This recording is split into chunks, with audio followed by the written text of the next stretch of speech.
Okay, so to wrap up for today, I'm going to do something that I have not been doing throughout this time we've been spending reading about David. David is credited, or at least his name is attached, to many of the Psalms. It's hard to say whether or not he actually wrote all those Psalms. A couple of them actually appear in Samuel, as Psalm 18 appears in Samuel as just a section of text within that. So he probably did at least write a lot of them, but because it's hard to say what the term David means in those titles of the Psalms, it's hard to say how many of them were literally written by him. But a number of them have information attached to them that fit them into certain times in David's life. Not all of them, but a handful of them do. And there's a couple of them. There's one here in particular in Psalm 51 that fits right into this time period of when he was confronted with his sin by Nathan the prophet. Now, I have not read there's been a number of other such psalms like this that I have skipped over, that fit into different parts of David's life, such as when he, fled from Saul in the cave, or when Doeg the Edomite, when he knew that Doeg the Edomite had eavesdropped on him and was going to cause trouble for the poor priest of Nob later on and all that. I skipped those. I'm going to go back. I'm going to read the Psalms as a book of Psalms at a later point in time. I've not been darting off to read all the Psalms. The reason why, basically, is because the Psalms themselves are general enough in their content that they can be applied to more than just the specific circumstances in David's life. So generally, I haven't really felt it necessary to stop and read David's Psalms that are attached to specific spots in his life as I read through the account of his life in Samuel and Chronicles, because it just isn't really necessary, honestly. But in this case, I am going to, just to bring some insight into what David himself was thinking during this time. This is Psalm 51. For the director of music, a psalm of David, when the prophet Nathan came to him after David had committed adultery with Bathsheba. Have mercy on me, O God, according to your unfailing love. According to your great compassion, blot out my transgressions. Wash away all my iniquity, and cleanse me from my sin. For I know my transgressions, and my sin is always before me. Against you, and you only, have I sinned, and done what is evil in your sight. That's an exaggeration. He had sinned against more than just God. Every time anybody commits a sin anywhere, the ultimate victim of that sin is God. Okay, so anytime any of us commits any kind of sin, God is ultimately the one that we're sinning against. But that doesn't mean that we're only sinning against God. It doesn't mean that David has only sinned against God. David sinned against Bathsheba. He sinned against Uriah. He sinned against those other people who died in the cover-up to kill, as they ended up sacrificing more than just Uriah. There are other men who died in this operation that Joab concocted, according to David's instructions. He sinned against all those people. And he lied to people. He sinned against them, and he lied to them. He lied to the messengers. He lied to Joab himself.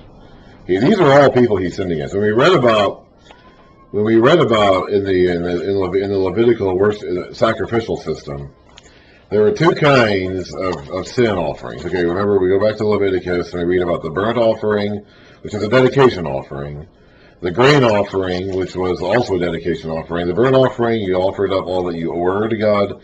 The grain offering, you offered up all that you had to God. The fellowship offering was a festival, communal offering. And then you had the sin offering and the guilt offering.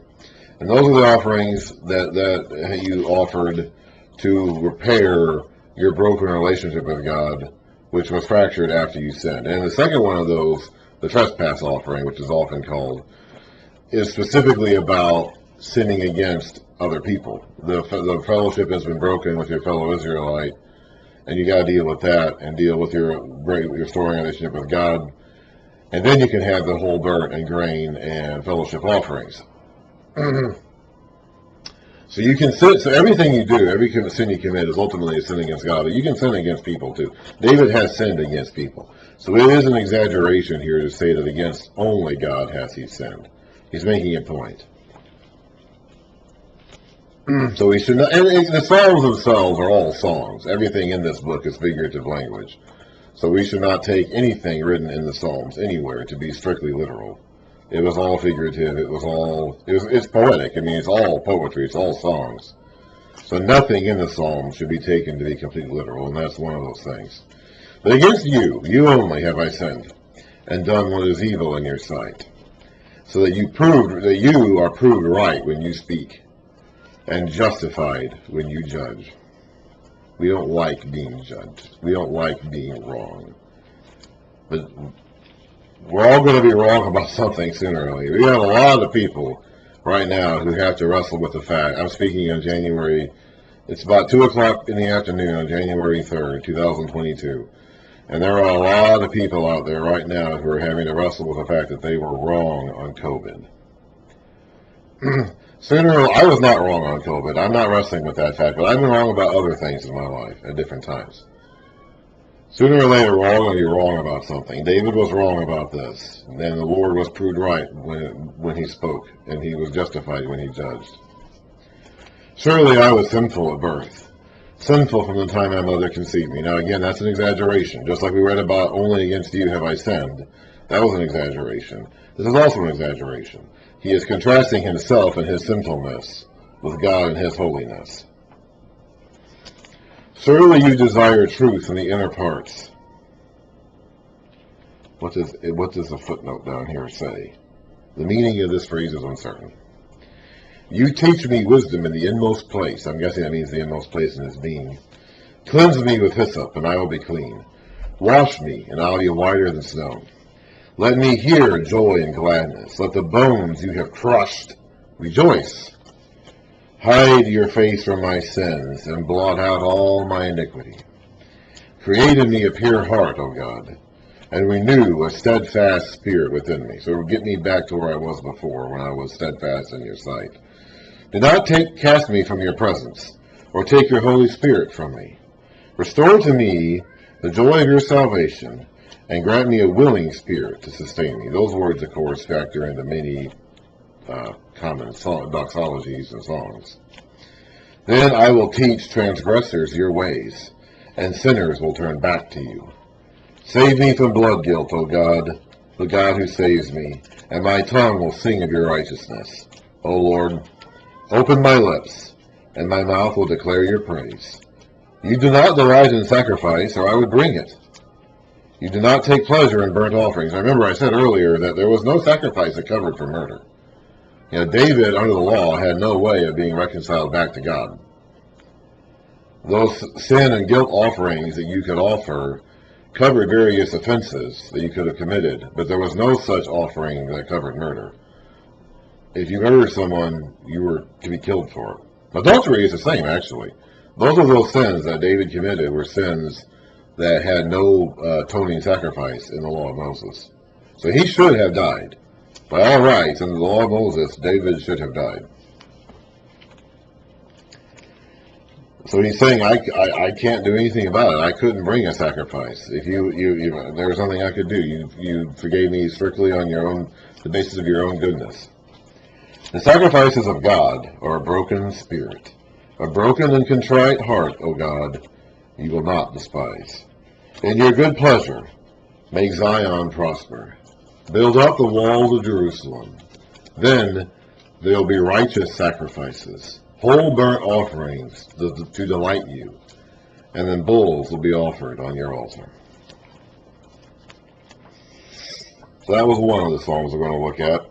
I'm also going to look at Psalm 32, which doesn't have any specific information attaching it precisely to this point in time in David's life, but it sure seems to go along with it as far as theme and mood goes.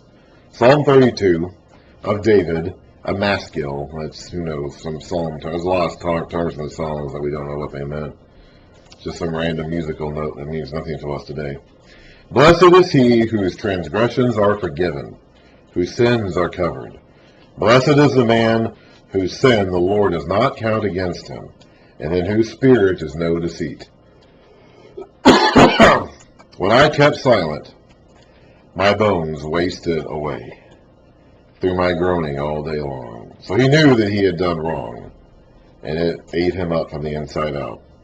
For day and night your hand was heavy upon me. My strength was sapped as in the heat of summer. And that's what was taking place over the course of a summer. And we read about in the spring, when the kings go off to war, is when the adulterous affair happened.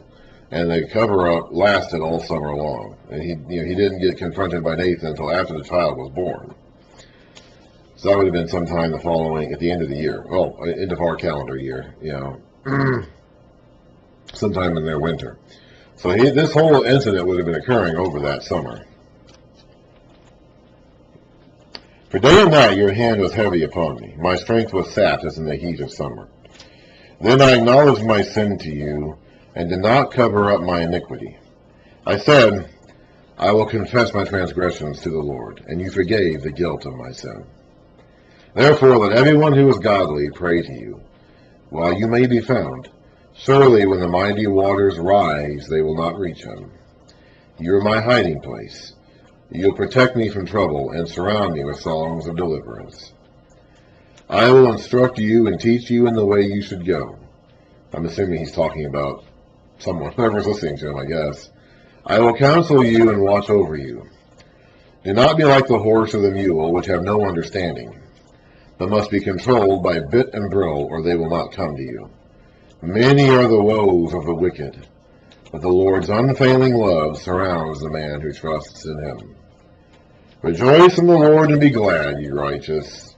Sing, all you who are upright in heart. So David has been forgiven. His sins have been blotted out. But there are still going to be consequences for it. Just because he's been forgiven, and his name has not been blotted out from God's book, does not mean that he will not be dealing with the consequences, the earthly, physical consequences of his sin. We don't get to escape the consequences of our sin just because we confess them. If we did that, then we wouldn't have to put anybody in prison now, would we? We would just have a confessional system where a convicted or confessed murderer or thief says, I'm sorry, forgive me, and then we go on our way. It's like we're going to have consequences of our sin in our bodies and our earthly lives and our physical beings. We're going to have consequences for our sin. That doesn't mean we haven't been forgiven of our sin.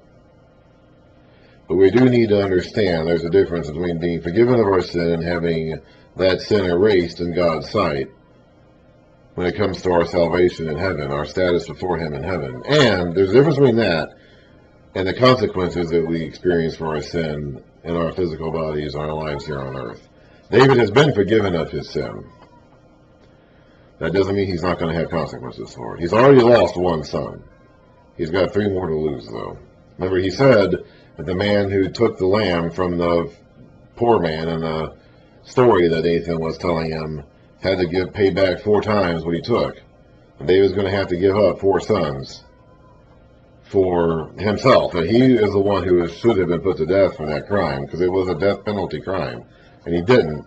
He was not going to he's going to have 4 sons who are going to be. One of them's already gone. He got 3 more to go.